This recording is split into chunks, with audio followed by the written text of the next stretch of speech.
What's going on, guys? Back out in the garage trying to get this truck knocked out, and I'm really tired of looking at this thing in pieces. Last video we got this thing epoxy primered, we got our garage turned into a paint booth, and I have since seam sealed the floor, so we've got all the little gaps and everything filled in. I even did out here, so I don't have to worry about water coming in anywhere there. And I have gone along and sanded down the areas that I plan on putting body filler in. You know, I just took some 180 grit, went along and just scuffed it up. Now, this truck is 77 years old. And I feel like 77 years ago, they weren't too hung up on perfection.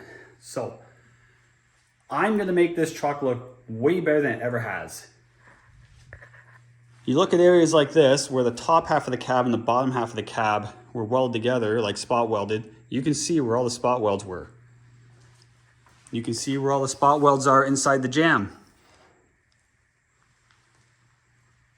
So I'm gonna take care of all that. I'm gonna smooth all this out. You can see where the firewall was stamped out. You can see all the tooling marks. So we're gonna make this thing all nice and smooth. Oddly enough, I enjoy working with filler. Some people go way overboard, and there's some nasty looking cars out there that look like they've got about 2 gallons of Bondo in them. I like to think that I can make things look way better, and actually I enjoy work. I feel like an artist. I'm literally molding a car out of clay. So I actually enjoy this part of it. Making things take shape the way you want it. I'm not the best metal worker. I try to get stuff as close as I can, but then I use filler to make it look perfect when I'm done. But at least on this, I feel like I'm getting better with every project, and I don't have to use a ton of filler, but I also don't mind using it. So I'm gonna get this stuff mixed up, and let's start smearing. All right, guys, I apologize for the waviness. The LED lights play tricks with the camera, but this is my first time using a thinner with my body filler. It does help it to spread out a lot smoother, and after doing it this way, I don't think I'll ever go back to using regular body filler with just the hardener in it. I will always mix a thinner of some sort with it. I just used a no-name brand here, and it worked phenomenal. Some guys call it, what do they call it, like a liquid honey, but it does help spread a lot easier. And don't go too heavy the first time, because you will have to sand most of it off. All right, all my filler has cured. It's ready for sanding. This is not fun at all back here. Having this frame in the way really sucks. It was hard to spread it. It's gonna be even hard to sand it. But you know, it is what it is. We gotta get done. All right, it's a couple days later. All the Bondo or body filler is hard, and I started doing some sanding just because I wanted to try out some of the grits that I had. I attempted to do it with what I had. You know, I had 80 grit, and it just wasn't taking it off very efficiently. So I went and ordered some 40 grit. So my DA sander, I've got 40 grit on. This is like a pneumatic filing board or sanding board. 40 grit on that sucker too. And then I got some 50 on my palm sander. Now the palm sander I'm only planning on using for areas like this because corners like this, the DA is not going to get into very well, right? So that's when I'll use that guy. This, I like to use that as much as I can if you want everything nice and straight. But this thing doesn't have a lot of flat surfaces. There's some flat surface on the front, but everything else has a curve to it. The body curves down, curves around. You know, the roof has a curve this way and a curve this way. Same with the back. These cabs, everything has a curve to it. But it's generally flat when you have a big area like this. So I will try and use this where I can. This is my second go-to. This is my last resort. So I started with the filing board and I did as much as I could with that. A lot of the roof, I was able to use it. I just had to make sure I had it pointing the right way. If I turned it 90 degrees to my body, it really wasn't going to do what I wanted to do. I wouldn't get the result I was looking for. But I did manage to use it on a lot more of the surfaces than I thought.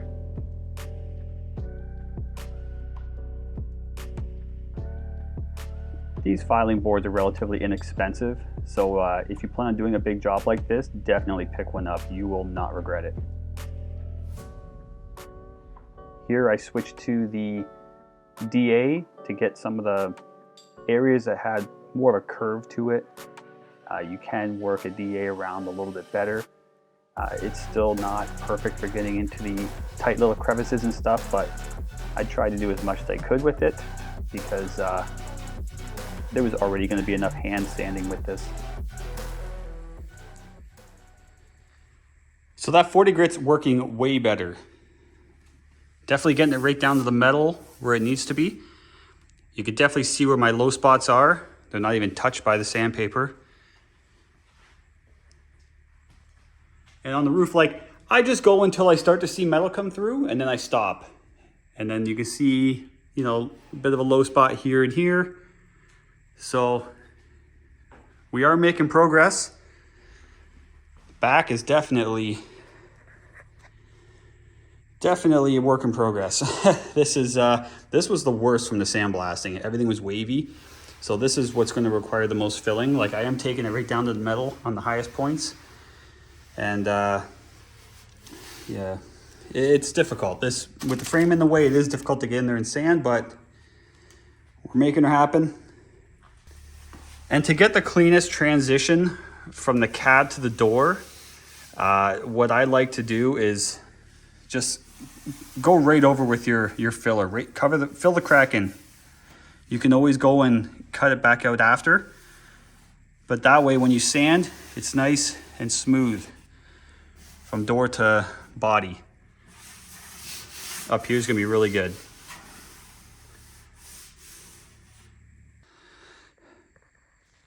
Okay, so after more than a couple sanding jobs and adding more filler, just every time I see a low spot after sanding, I'll add a little bit more. I've been working this area. You can see where I've added some more filler. I haven't sanded these spots yet. And I now finally got my door back. The whole bottom has been replaced, just like the other side. Body work is phenomenal. That's all done by Jeff Harrington in Ontario. And now that I've got the door, I can blend this side like I did this side. You can see, like, I just run my filler right over the seam of the door. And what I'll do is I'll cut this out after. Like, I'm just gonna buzz this and recreate my gap. But this way I've got this part of the cab built up flush with the door. I didn't have to build up much, just a little bit. Because on this side, you can see this part of the cab is pretty much flush with the door. It's almost perfect. But up here, the door sticks out a little bit. If I grab a straight edge.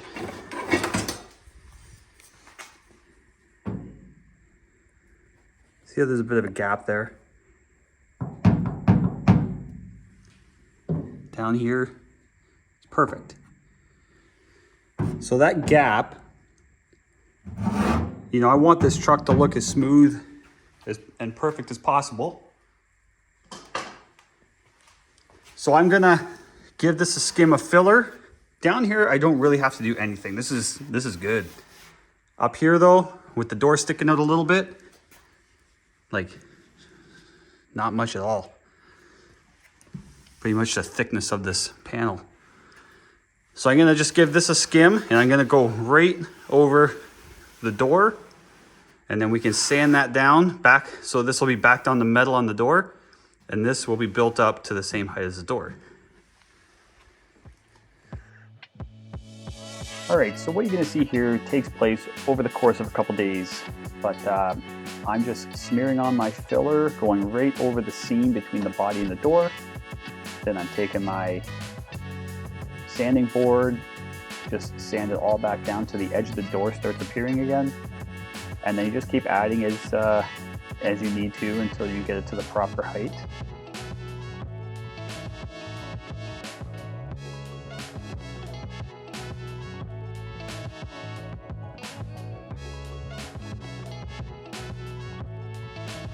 Then I come in with my oscillating tool, which just has a multi-use blade in it, and I cut that door gap out. And then you just grab some sandpaper, fold it over, and just start working it in until you get your desired gap.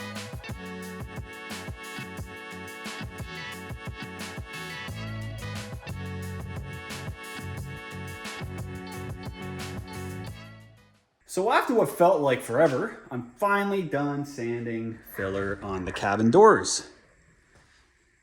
Both doors ready to go. Cab finally finished.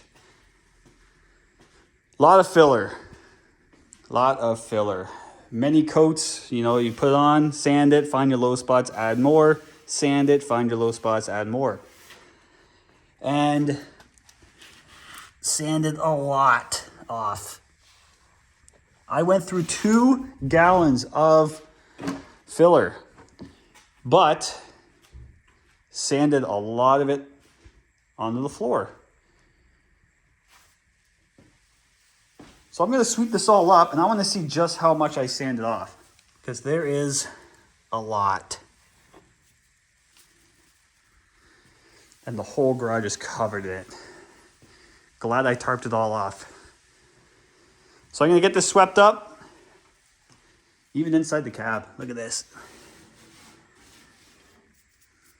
We'll see just how much I sanded off this.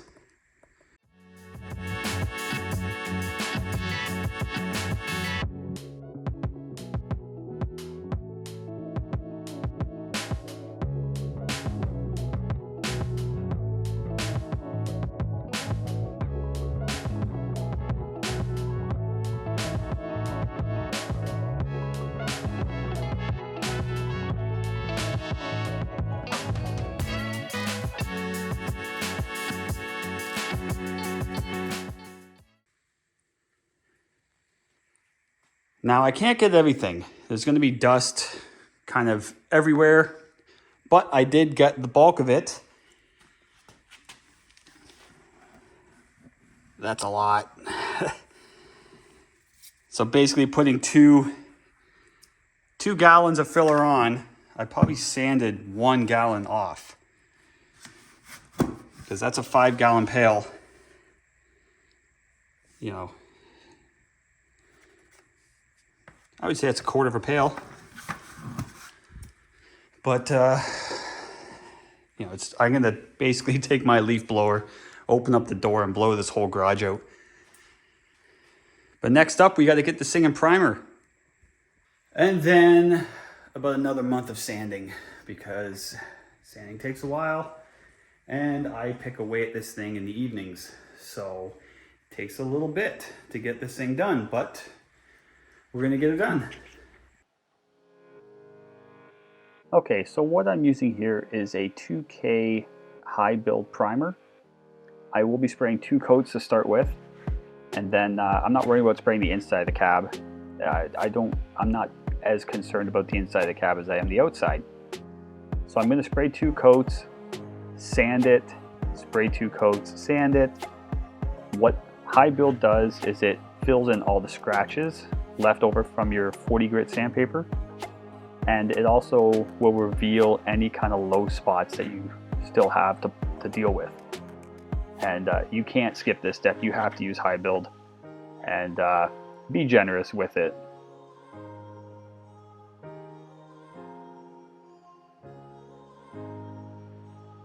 I let it sit for a couple days, and then I got my block out. This is a hard foam block, and basically just start block sanding using 220 grit, and you're gonna be muscling it for a while. I turned the heat off in the garage. I've got my air line with me, so I keep blowing it off, and get ready for a long road ahead. You can't really skip or rush this step. Block sanding takes a while. I spent a lot of time on this cab.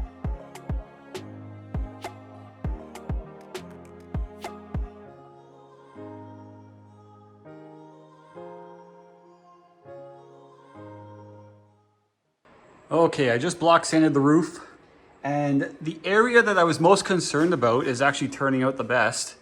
The roof's turning out really, really good. You can see, my high spots. Spots like this I've flattened right out by block sanding it.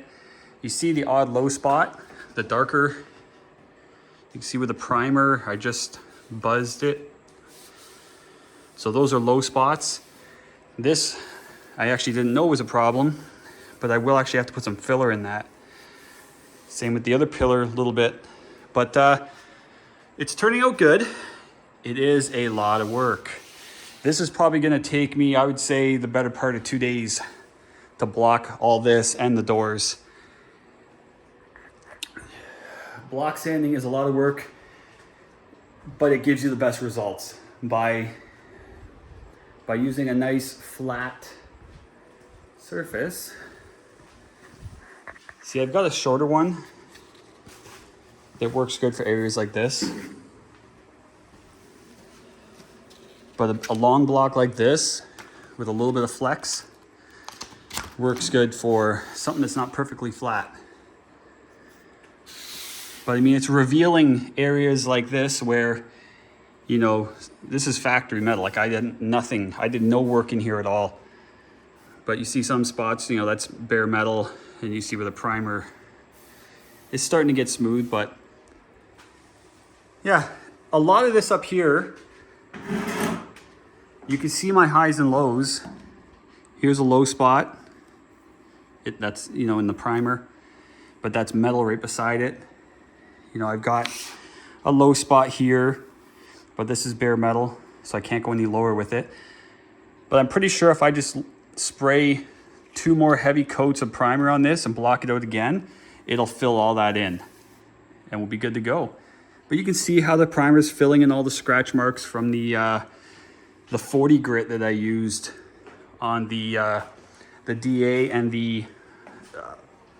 that flatboard sander. So I'm gonna spend the rest of tonight and probably tomorrow morning sanding this out. And then I do have to add a little bit of filler to certain spots like the pillar here.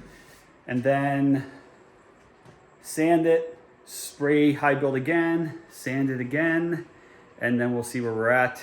And if it's looking good, I might spray it a 3rd time and then just give it a sand with like a 400 or a 600 grit, and we'll be ready for paint.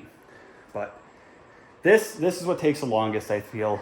It's fine-tuning all your little imperfections.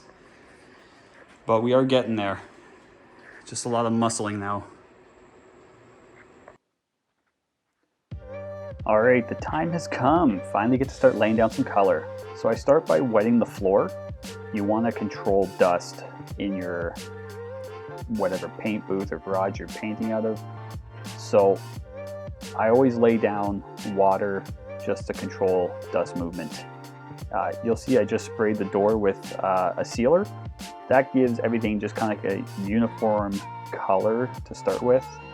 If you have primer, filler, or bare metal, all 3 or even 2 of the 3 showing, when you go to lay down your color, sometimes when you hit the light, it'll actually show through the color. You'll see spots. So I sprayed a sealer.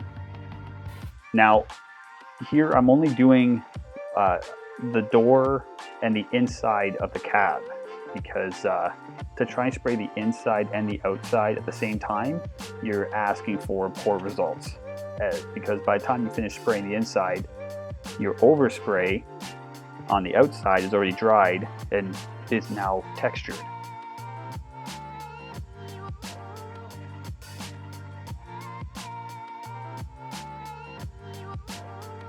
But this is where you get to see the first glimpse of the color I'm going with and what the truck's going to look like. I did 2 coats of paint. Here I'm going to start the clear, but 2 coats of paint went on, and then I'm doing 3 coats of clear. I only did 1 coat of clear on the inside because the inside of the cab isn't as important, and it was really hard to breathe in there.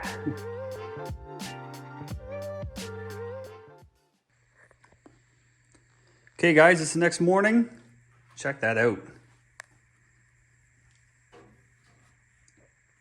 I'm digging this color. Turned out really, really nice. Very, very minor orange peel happening. Nothing that can't be wet sanded out. There is 3 coats of clear on all the exterior panels. All turned out really nice. The inside, I only did 1 coat of clear because a lot of this is going to get covered up, and it really sucks spraying clear in an area like this. Like, I don't know if you saw in the video, it just fills up with overspray and vapors. It's just nasty. Even with a mask on, it was nasty in there. So 1 coat of clear was enough. Like I said, most of it's getting covered up. You won't see it.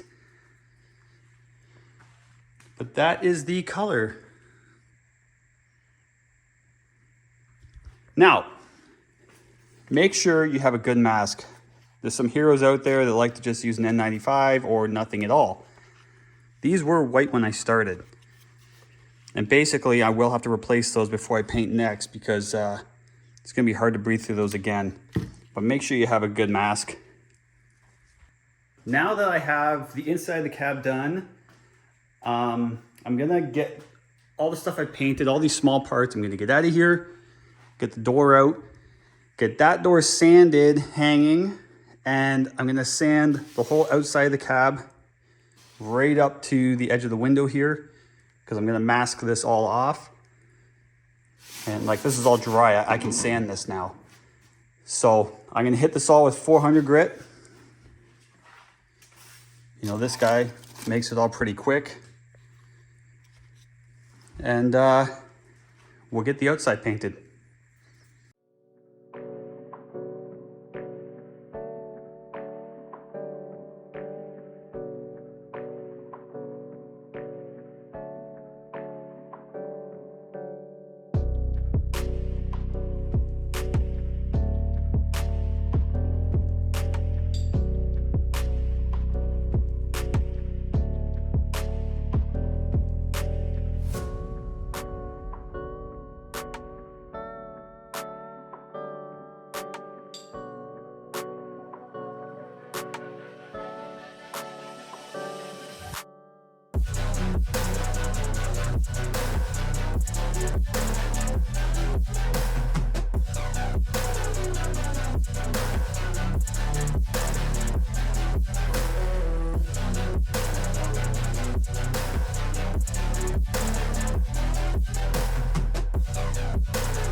Okay guys, I can't begin to tell you how much work that was. It was so much work, but the cab is finally done. She's in color. This thing is awesome. I dig this color. The more I look at it, the more I love it. Everything is straight. Gaps are nice. Loving it.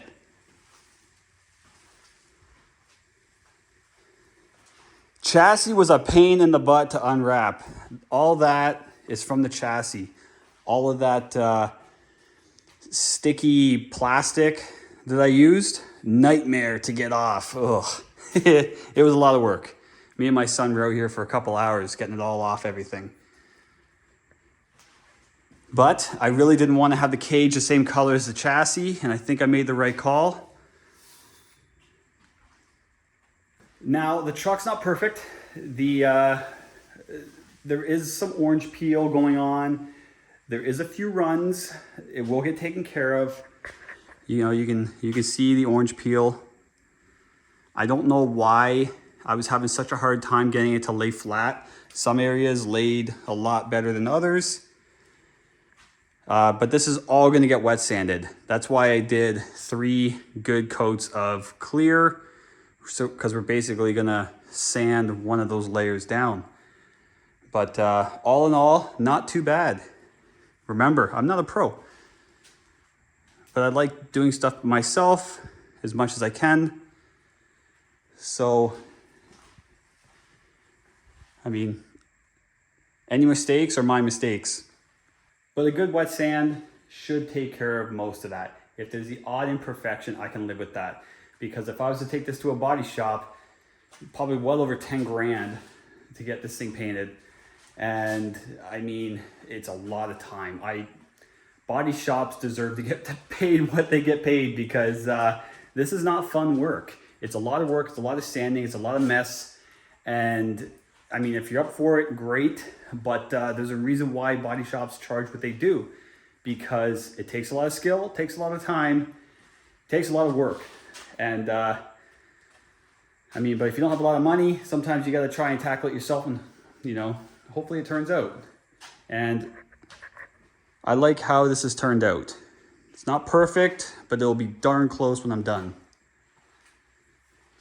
So now I just got to spend the next few weeks getting everything else knocked out, and we can get to putting this thing back together, because spring is quickly approaching and I want this thing done. So got to buckle down, got to get this thing done, got to enjoy it, got to start putting this thing to work. So that's it for this video. If you learned something, great. If you learn what not to do, cool. I'm not afraid to make mistakes, and you can learn from them.